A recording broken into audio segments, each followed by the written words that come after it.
स्वागत करता हूं आपका अपने यूट्यूब चैनल पर। जैसा कि आप सभी लोग जानते हैं कि हम पीजीटी आर्ट की तैयारी कर रहे हैं।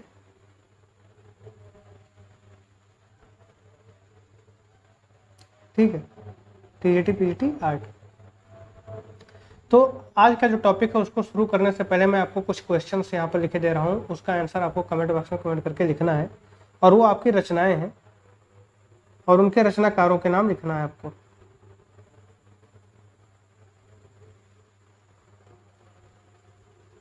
ठीक है, उसके बाद आज का हम टॉपिक शुरू करते हैं। जो हमारा टॉपिक है 5 रचनाएं मैं लिखे दे रहा हूँ। ठीक है, या यूँ कह दीजिए कि चित्र हैं और आपको चित्रकार के नाम बताने हैं। ठीक है, पहला चित्र आपका है यक्ष पत्नी। इन चित्रों के नाम आपको कमेंट बॉक्स में कमेंट करके बताने हैं कि इन चित्रकारों के क्या नाम हैं। उसके बाद आज का हम टॉपिक शुरू करते हैं। दूसरा चित्र है आपका पुल। तीसरा चित्र है आपका सेवक Champak flowers. Seven Champak flowers. चौथा चित्र है आपका चंद्रमा और कमल।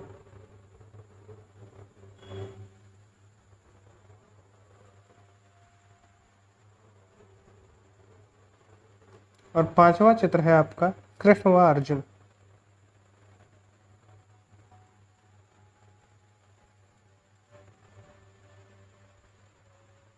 ये आपके पास 5 चित्र हैं। इनके चित्रकारों के नाम आपको बताने हैं।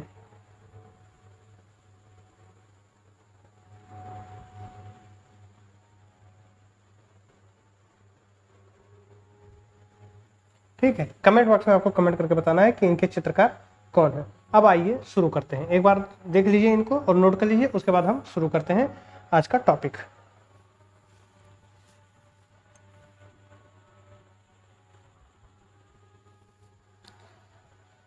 आज का जो टॉपिक है वो है प्रसिद्ध कलाकार धनराज भगत के बारे में।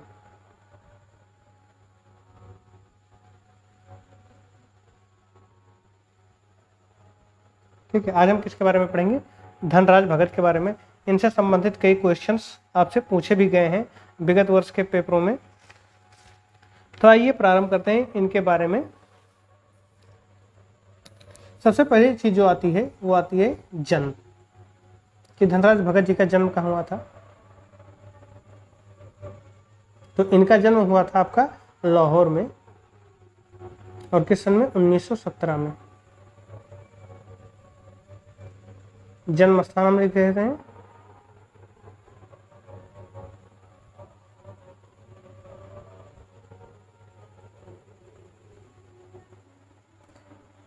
मृत्यु कब हुई थी? 1988 में। ठीक है, ये धनराज भगत जी की जो आपकी जन्म और मृत्यु के बारे में है। तो आपसे क्वेश्चन पूछ लिया जाता है कि धनराज भगत जी का जन्म कब हुआ था। ये आपको 4 कलाकार दे दिए जाएंगे, उसके बाद पूछ लिया जाएगा कि इनको क्रम के अनुसार व्यवस्थित कीजिए। तो इस तरीके से आपके क्वेश्चन पूछे जाते हैं। या तो डायरेक्ट जन्म के बारे में पूछ लिया जाएगा, या मतलब बढ़ते क्रम में पूछ लिया जाएगा, आरोही क्रम में पूछ लिया जाएगा आपसे कि इनको जिस क्रम में ये आए हैं उस क्रम में इनको व्यवस्थित कीजिए। इस तरीके के क्वेश्चन आपसे पूछ लिए जाते हैं। ठीक है, नेक्स्ट पॉइंट आपका क्या है? इनकी जो शिक्षा हुई थी वो कहाँ हुई थी? Mayo school of art.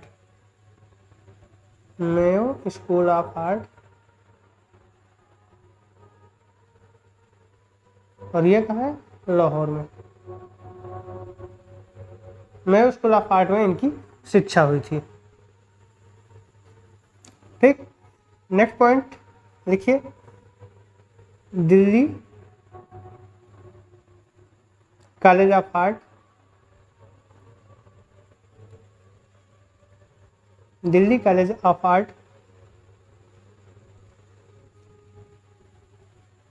में शिक्षक रहे।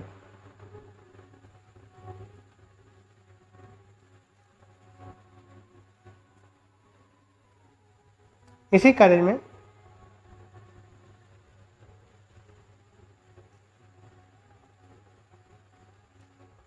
मूर्तिकला के विभागाध्यक्ष बन गए। मूर्तिकला के विभाग के अध्यक्ष बन गए।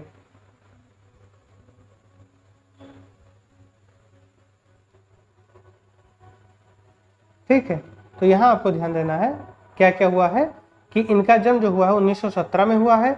जन्म स्थान कहाँ है आपका? लाहौर में इनका है। मृत्यु है 1988 में।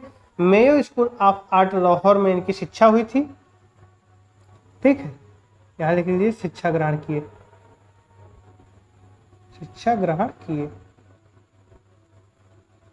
ठीक, फिर क्या है कि दिल्ली कॉलेज ऑफ आर्ट में शिक्षक रहे और इसी कॉलेज में मूर्तिकला के विभागाध्यक्ष बन गए। ठीक है, दिल्ली कॉलेज ऑफ आर्ट का वर्तमान नाम क्या है? College of technology.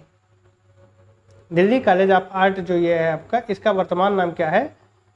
College of technology. College of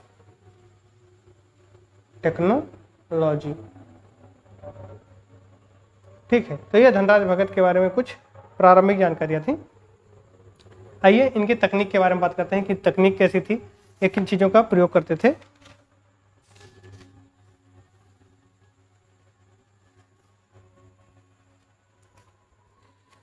तो सबसे पहले तो ये जान लीजिए कि ये क्या थे? मूर्तिकार थे। प्रसिद्ध मूर्तिकार। आपसे प्रश्न पूछा जाता है कि धनराज भगत हैं, तो आपको वहां चित्रकार नहीं टिक करना है बल्कि मूर्तिकार के रूप में टिक करना है, क्योंकि ये प्रसिद्ध मूर्तिकार थे। मूर्तियां बनाने की जो इनकी तकनीक थी वो ज्यामितीय थी।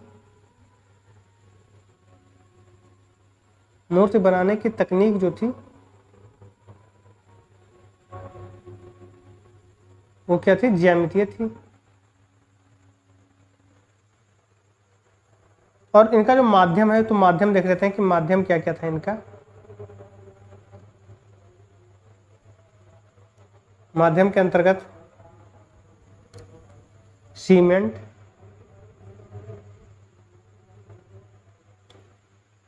कास्टिंग, प्रस्तर, पेपर मेसी, धातु की ढलाई व वेल्डिंग,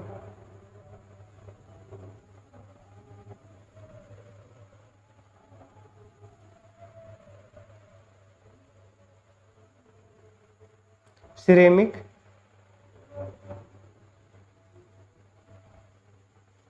धातु इनेमिलिंग,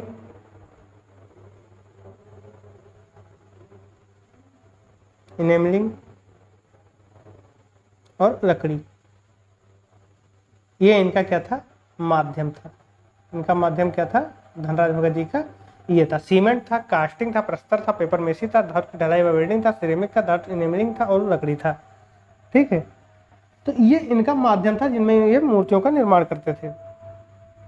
इनकी शैली क्या थी? तो जिस शैली से प्रभावित थे वो क्या थी? घनवादी शैली। घनवादी शैली। ठीक है, और पश्चिम के शैली से बात करें तो ये यथार्थवाद से प्रभावित थे। यथार्थवाद से प्रभावित। किससे प्रभावित थे?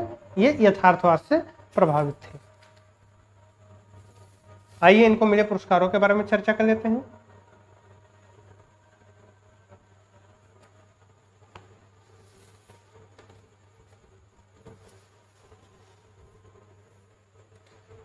इनको जो पुरस्कार मिले हैं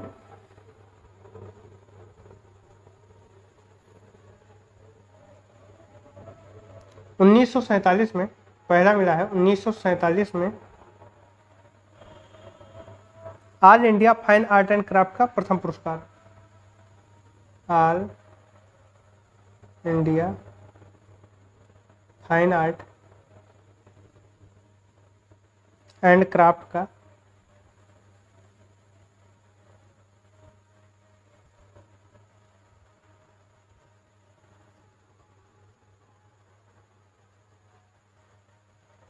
ठीक है। दूसरा इन्हें मिला है 1977 में पद्मश्री।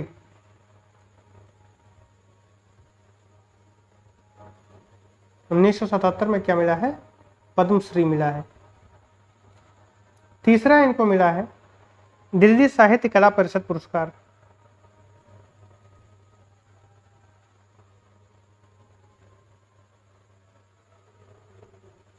दिल्ली साहित्य कला परिषद पुरस्कार।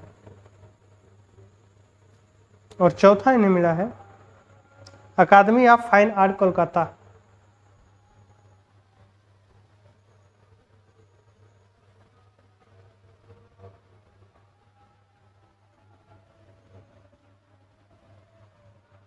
फाइन आर्ट कोलकाता, यानी गोल्ड मेडल, यहाँ ये गोल्ड मेडलिस्ट थे।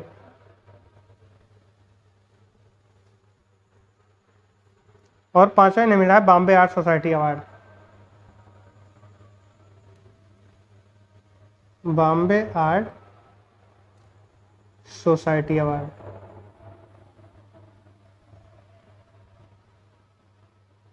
ठीक है, तो ये इन्हें पुरस्कार मिले हैं। एक बार फिर से हम देख लेते हैं कौन कौन से पुरस्कार मिले हैं। तो इन्हें मिला है 1947 में all India fine art and craft का प्रथम पुरस्कार। 1977 में पद्मश्री इन्हें मिला है। ये पूछा जा सकता है आपको कि पद्मश्री धनराज भगत जी को कब मिला था। फिर आपको मिला है कि दिल्ली साहित्य कला परिषद पुरस्कार। और फिर मिला है आपको अकादमी ऑफ फाइन आर्ट्स कोलकाता में ये गोल्ड मेडलिस्ट थे। और बॉम्बे आर्ट सोसाइटी अवार्ड इन्हें मिला है। तो ये पुरस्कार इन्हें मिले हैं। आइए इनकी प्रमुख मूर्तियों के बारे में हम चर्चा कर लेते हैं और उसके बाद इन पर आधारित प्रश्न जो आए हैं उन्हें हम देखेंगे।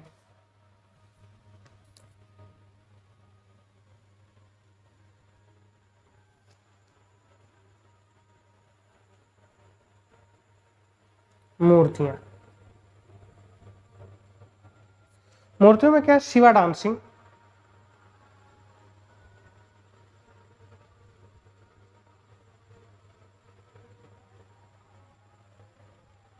शिवा डांसिंग। इसका जो माध्यम है वो क्या है? प्लास्टर।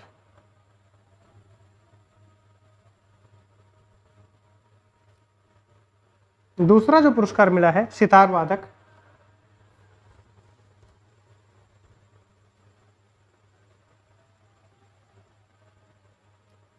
इसका जो माध्यम है वो क्या है? सीमेंट।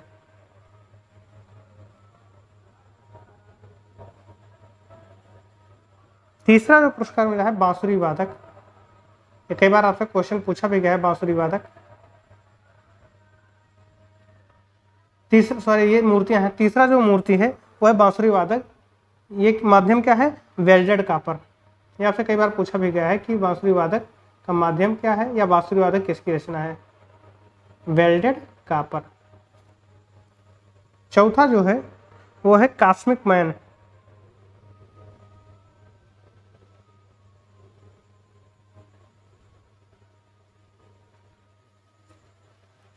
प्लास्टर व आयरन। इसका माध्यम क्या है? प्लास्टर व आयरन। पांचवा जो है दक्किस। ये भी क्वेश्चन आपसे पूछा गया है, दक्किस किसकी कृति है? छठा जो है घोड़े की नलबंदी।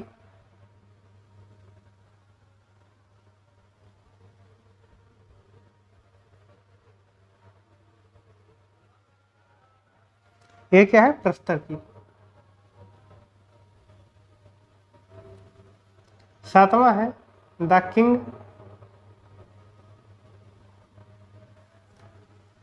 ये क्या है? वुड एवं ब्रास नेल्स।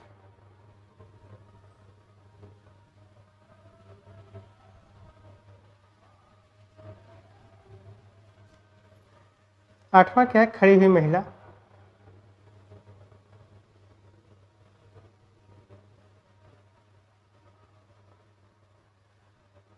ठीक है।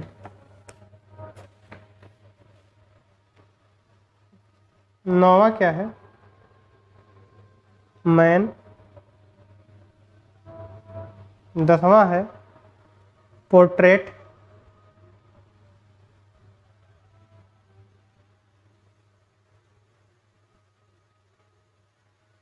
ठीक है, तो ये इनकी रचनाएं हैं। जो मूर्तियां हैं इनकी वो क्या क्या है? शिवा डांसिंग है, सितार वादक है, बांसुरी वादक है, कॉस्मिक मैन है, द किस है, घोड़े की नालबंदी है, द किंग है, खड़ी हुई महिला है, मैन है, पोर्ट्रेट है। तो इससे क्वेश्चन आपको इसके पूछे जाते हैं कि इनमें से कौन सा धनराज भगत की रचना है। ठीक है, या फिर आपको मूर्तियां दे दी जाएंगी कि इनका माध्यम क्या है। ठीक, या आपको 3-4 मूर्तिकार दे दिए जाएंगे, उसमें से उनका नाम पूछ लिया जाएगा कि इनमें से कौन है जो मूर्तिकार है या कौन है जो मूर्तिकार नहीं है। इस तरीके से क्वेश्चन आपसे पूछा जाता है।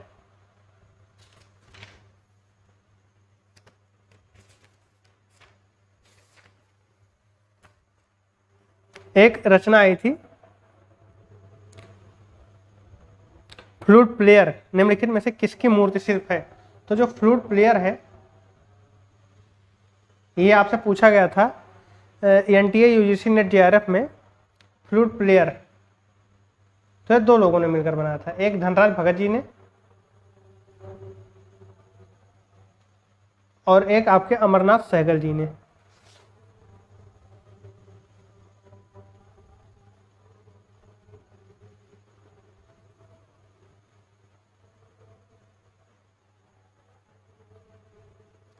लेकिन अगर विकल्प रहता है धनराज भगत का तो आप कहेंगे कि फ्लूट प्लेयर जो है वो धनराज भगत की रचना है। और यही रचना आपकी कौन सी है, बांसुरी वादक।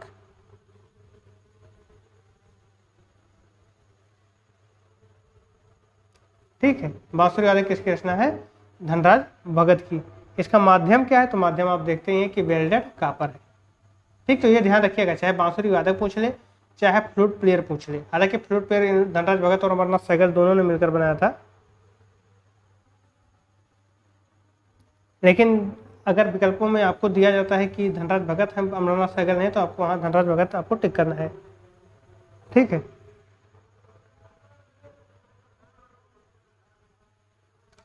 द किस जो है वो आपकी लकड़ी के माध्यम में बनाई गई है। किस माध्यम में बनाई गई है, लकड़ी के माध्यम में बनाई गई है द किस। और द किंग जो है वो आपकी किस में थी, वुड एवं ब्रास नेल्स में थी। वुड एवं ब्रास नेल्स में थी। ठीक है, तो इस तरीके से हमने जो है धनराज भगत जी के बारे में अध्ययन किया। धनराज भगत जी से और भी क्वेश्चंस पूछे जाते हैं। एक क्वेश्चन आपका पूछा था कि द किस कौन से माध्यम का है। तो द किस जो है वो किस माध्यम का है, तो लकड़ी के माध्यम का है। वुड कह दीजिए या लकड़ी का माध्यम कह दीजिए, तो क्या है, द किस जो है वो लकड़ी के माध्यम में बना है। तो ये क्वेश्चन आपसे पूछा गया था आरपीएससी असिस्टेंट प्रोफेसर 2020 में। ठीक है, कि द किस किस माध्यम में बनाया गया है।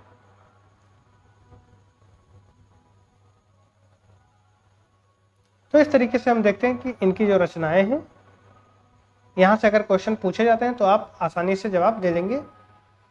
और आपको बस ये करना है कि आप इसे कंठस्थ कर लें। ठीक है, और इस वीडियो में बस इतना ही। मिलते हैं अगले वीडियो में नए कलाकार के साथ। धन्यवाद।